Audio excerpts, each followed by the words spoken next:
పైసలు ఉన్నోడు పార్టీ కండు వేసుకుంటాడు, ఏళ్ళ నుండి ఉన్నోళ్లను ఎనుకకు దోస్తుంటాడు.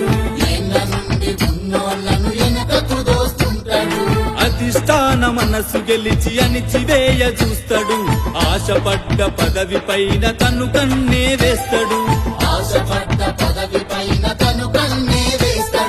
కష్టానికి గుర్తింపే లేకపోయినా, కోరుకున్న పనులేమీ కాకపోయినా, మనసులోన మదన పడుతూ పైకి నవ్వుకుంటూ సభలకు స్వాగత తోరణమైపోతాడు. ఎన్నికల్లో గెలుపుకు కారణమవుతాడు.